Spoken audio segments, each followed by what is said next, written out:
Dans la première saison de la télésérie Série Noire, présentée à Radio-Canada en 2014, écrite par François Letourneau et Jean-François Rivard, on suit les tribulations de deux scénaristes fictionnels qui écrivent une série télé. Par son traitement humoristique, intertextuel et méta-réflexif, Série Noire se conçoit comme une parodie du film noir. On y reprend les codes hérités des films de détectives tout en y insufflant un désir de renouvellement quant à la représentation de la masculinité et des rapports entre les hommes et les femmes. Donc, je vais résumer rapidement Série Noire pour ceux qui ne l'auraient pas vu. Donc, les deux protagonistes, Denis et Patrick, deviennent enquêteurs malgré eux afin de prouver leur innocence alors qu'ils sont mêlés au meurtre de Bruno, gynécologue le jour et chef de gang criminel la nuit. Endossant le rôle stéréotypé du détective privé dans cette sordide affaire de meurtre, les deux amis sont représentés comme des enquêteurs maladroits, immatures, aux spéculations loufoques, aux décisions indiscutables. Est-ce qu'ils s'inscrivent dans une dynamique du héros et du faire-valoir à l'image de Sherlock Holmes et du Dr. Watson, ou encore de Batman et de Robin? Non, pas du tout. En fait, ils sont deux faire-valoir en quête de héros. Ils sont ces losers du quotidien qui cherchent à redonner du sens à leur vie en jouant mal les Humphrey Bogart. Aussi, l'un des scénaristes, Patrick, tombe dans le piège éculé de la femme fatale, ici représentée par une prostituée nommée Charlène, qui le séduit et le trahit pour mieux arriver à ses fins. Contrairement au personnage féminin des films noirs classiques, Charlène n'est pas ici le bouc émissaire des femmes qui cherchaient à s'émanciper dans l'Amérique de l'après-guerre. Elle incarnerait plutôt la frontière poreuse entre la vérité et le mensonge, la réalité et la fiction, qui lance les deux détectives, adolescents archétypaux du 21e siècle, dans un bovarisme des plus extravagants, afin d'échapper à leur monotone responsabilité. Donc, je vais commencer par cerner les champs d'études théoriques, donc l'étude cinématographique du film noir et l'étude de la parodie comme une pratique protéiforme. Ensuite, je vais me pencher sur une analyse en deux temps des personnages de scénaristes et du personnage de la prostituée, afin de comprendre en quoi cette parodie du film noir en est une qui subvertit une certaine masculinité dans le Québec des années 2010. Donc, faisons tout d'abord un bref parcours historique du film noir aux États-Unis, des années 40 à aujourd'hui. En reprenant certains termes et certaines caractéristiques visuelles du film de gangster qui fascinait l'Amérique depuis les années 20 et en reprenant certaines caractéristiques du film noir, du roman noir, qui paraissait au même moment, le film noir classique apparaît durant la Seconde Guerre mondiale. Ce genre cinématographique prend pour assise l'intrigue criminelle et le décor urbain inhospitalier, avec un personnage masculin désabusé. On va surgir dans les films noirs des agents doubles, des policiers tourmentés, des femmes fatales ou encore des détectives privés désabusés. À l'aube de la guerre froide, alors que plane la menace nucléaire, le bien et le mal ne sont plus aussi clairement distingués qu'autrefois. Le privé du film noir est un weak guy, comme le surnomme Jean-Pierre Esquenazi, qui succède au dur à cuire des films de gangsters. Le weak guy est un personnage nihiliste qui se retrouve le plus souvent englué dans une affaire sordide dont la conclusion est vaseuse, pour ne pas dire absurde. Il n'y a pas de résolution des tensions dans le film noir. Tout reste ambigu et incertain. Delphine Letort, qui est une spécialiste du cinéma américain, souligne combien le détective privé des années 40 et 50 incarnait un certain idéal de masculinité, avec un érotisme frappant et des valeurs morales telles que le sens du devoir et le sens de l'honneur. Elle remarque pourtant combien l'enquêteur dans le film noir d'après 70, le cinéma postmoderne qu'on a appelé le néo-noir, est quant à lui fragilisé, voire féminisé, et ainsi représenté comme, je la cite, un anti-héros sans héroïsme, façonné par un environnement matérialiste et un effondrement des traditions communautaires. Dans une société dont l'ordre social a été chamboulé, entre autres par la deuxième vague de féministes des années 60 et 70, le héros du film néo-noir dévoile alors une vulnérabilité nouvelle et une masculinité beaucoup plus nuancée. Donc, j'aborde maintenant le deuxième champ d'études théoriques, c'est-à-dire la parodie. Donc, en son sens étymologique, en provenance du grec ancien, la parodie signifierait contre-champ, c'est-à-dire un champ parallèle à un autre, un champ déplacé qui détonnerait. On a attribué à la parodie en alternance une connotation positive, ludique, ou encore une connotation extrêmement négative en l'associant à des concepts comme la destruction des classiques ou encore une pratique polémique. Donc, je résume brièvement l'évolution de la parodie au 20e siècle grâce à une citation de Daniel Sansu. Ça va comme suit.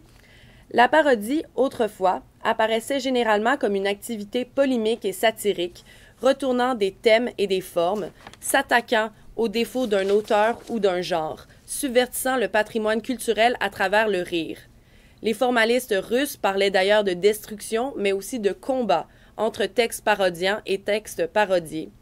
Et Bakhtin parlait de dénonciation ainsi que de destruction.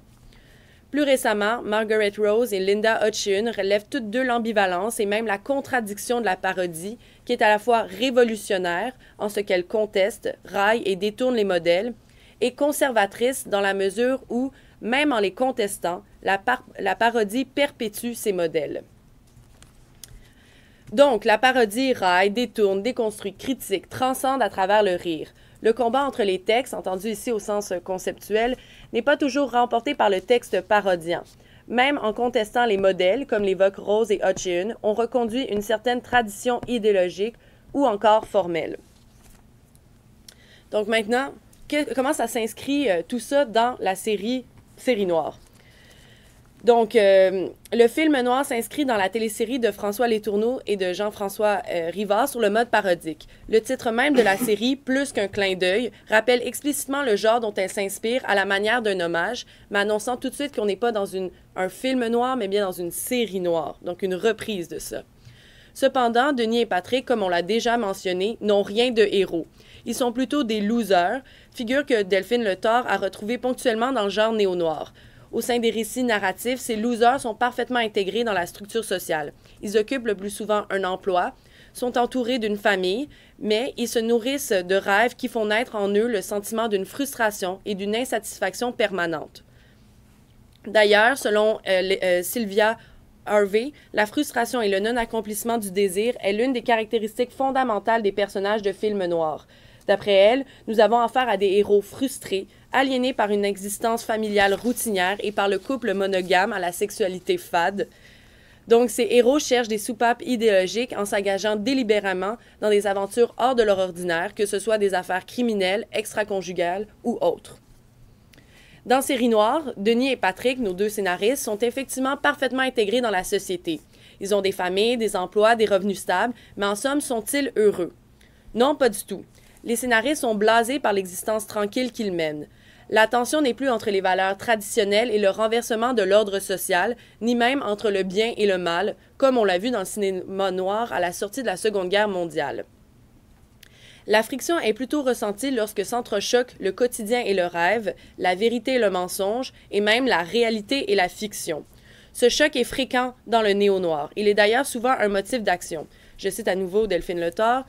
Les personnages de losers croient pouvoir changer leur image pour correspondre à un modèle de réussite sociale tel qu'il nous est proposé dans les divers médias. Donc, les rêves et les aspirations de Denis et Patrick sont imprégnés de cinéma. Ce sont là les divers médias que mentionne Le Thor. Par exemple, on retrouve multiples références au cinéma américain dans la télésérie, le titre, premièrement, aussi dans les décors. Par exemple, il y a des affiches de films au mur dans les appartements des deux protagonistes et encore des références dans les dialogues. Nos deux scénaristes fictionnels rêvent de marcher dans les traces du détective interprété par Harrison Ford dans Blade Runner, ou encore de Richard Gere dans Pretty Woman, ou encore de Han Solo dans Star Wars, lui aussi interprété par Harrison Ford. Donc, ces trois exemples sont tirés des épisodes 11, 5 et 7 de la télésérie. Action, virilité, héroïsme, érotisme. Voilà les modèles qu'impose le cinéma américain aux deux hommes. Ils se lancent sur la piste d'un gang criminel afin de justement secouer leur existence bourgeoise, d'inspirer leur démarche créatrice de scénaristes et, par le fait même, de redonner du piment à leur vie amoureuse. Cela nous rappelle alors Emma Bovary et le trouble qu'on a appelé le bovarisme, selon le célèbre adage de Jules de Gaultier. Je cite, « Le bovarisme est le pouvoir qu'a l'homme de se concevoir autre qu'il n'est. » Puisqu'Emma Bovary avait lu des romans à l'eau de rose, elle entretenait un rapport dysphorique avec la réalité. Elle voulait plus. Elle rêvait de grandes passions amoureuses, d'ascension sociale, et elle s'est trouvée déçue par sa réalité si extraordinairement ennuyeuse. Emma, Denis, Patrick haïssent le réel parce que, je cite le philosophe Louis Vial, qui a étudié et commenté le bovarisme, ils haïssent le réel peut-être parce que le réel nous donne l'impression du stable, du définitif, et que nous avons peur du stable, du définitif, comme s'il avait les nuances de la mort, et nous faisait pressentir, appréhender la chute dans l'inconscience. Le bonheur nous paraît toujours résider là où nous ne sommes pas, dans le passé, dans l'avenir, ou dans les circonstances et les paysages différents de ceux où nous vivons, parce que notre présent est toujours encombré de soucis, de gênes, de souffrances vives ou d'obscurs malaises. Fin de la citation. Les deux auteurs tentent d'échapper à ces soucis, ces obscurs malaises du stable et du définitif, donc cette réalité frustrante des relations de couple, de la vie de famille, du travail de 9 à 5, les soucis du monde adulte. Le stable, le définitif, fait peur aux adolescents qui baignent depuis toujours dans la culture populaire et qui ne sont pas prêts à s'engager dans l'infâme réalité. Ils sont frustrés par le présent et ils choisissent de fuir leurs responsabilités pour une fiction improbable, là où ils espèrent trouver un bonheur qui leur échappe autrement. Comme le disait un personnage fantasque de série noire, Marc Arcan, alors je cite, « Reality is a motherfucker, create your own ». Toutefois, comme dans les films noirs classiques, la résolution des conflits à la fin de la première saison de série noire pour les personnages de Denis et Patrick est plus qu'ambiguë. Ils ont échappé au joug du gang criminel, ils ont lavé leur nom auprès de la justice, ils ont sauvé leur poste de scénariste, mais ils connaissent pourtant l'échec sur le plan affectif. Patrick est tombé dans le piège éculé de la femme fatale, et Denis est quant à lui quitté par sa femme, Judith, qui ne l'aime plus depuis longtemps. Vérité et mensonge, succès et échec s'entremêlent, laissant nos deux personnages sur une fin douce amère. La chute dramatique, quoique ambivalente, est causée par les relations amoureuses où l'intimité et la vulnérabilité, en opposition à une virilité franche, sont synonymes de danger.